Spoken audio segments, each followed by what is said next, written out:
it's time for Charles. So tell us a little bit about this story, sir. So I write from frustration.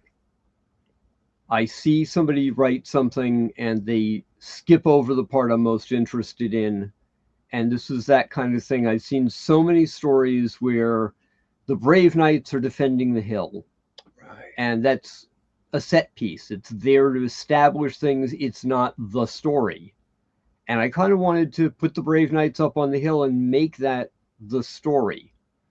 One of the things I loved about original Twilight Zone is they would sometimes tell very, very small stories that the entire time period was real time. It was, if it was a 30-minute episode, there was 30 minutes happening in the story. And that's the kind of thing I wanted to do here, where every moment counted in it, where it was really connected to the idea of, yes, there's a few different trips to the hill in this, but essentially it's that one tiny bit of defending this one spot and what happens when that becomes your life. And so this is a little bit of Tulma and the Spiral Hill. Yes. My armor chafes. I drop my sword back into my scabbard. I know that my king, my commander, will likely call me out for not cleaning the blood and gore off my blade first, but I'm too tired to care.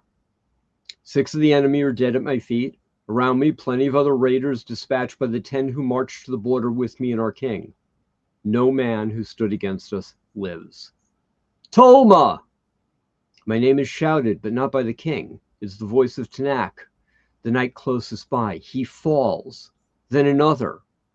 And soon it's only the king and myself alive on the hilltop. All the rest brought low by an unseen force. I move to my liege's side. We stand back to back on the spiral hill looking for danger. The bodies of our enemies have honest wounds. Our comrades show signs of battle, of course, but no indication of how death claimed them. We should, all of us, be immune to magics. Our armor carries a strong protection cast by the wizard Bethella himself. Why us? King Creona asks, his grief clear in his voice. 10 struck down, but not you or I. I agree calmly.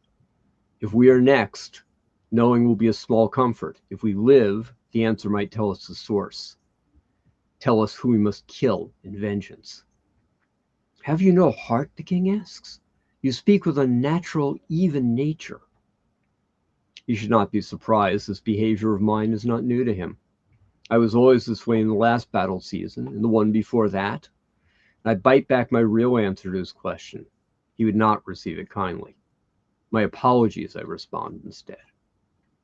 See, my heart was riven when my lady love died 2 seasons back.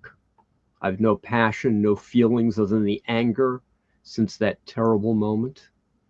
Fighting the raiders gives me a place for my rage, but grief? I'm denied that. There's none in my experience.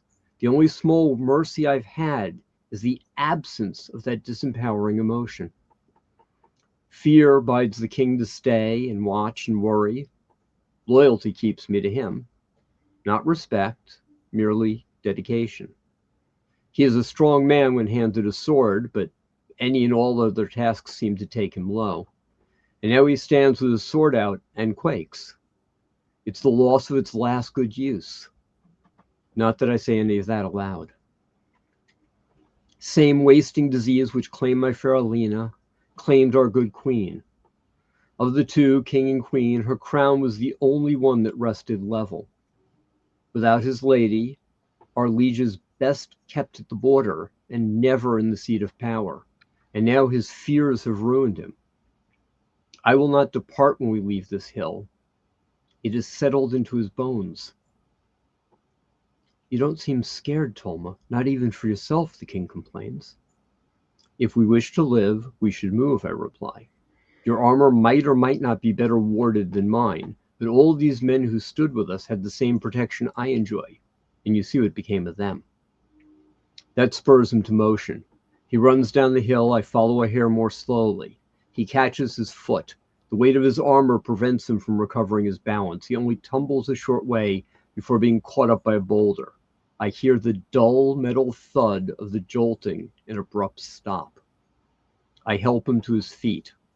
There's blood on his lip, possibly other places, but it'll be unknown to me until he removes his armor, or until he makes complaint. My leg, he shouts. Broken, I ask? No. Then we continue, only slower and with eyes cast toward the uneven ground.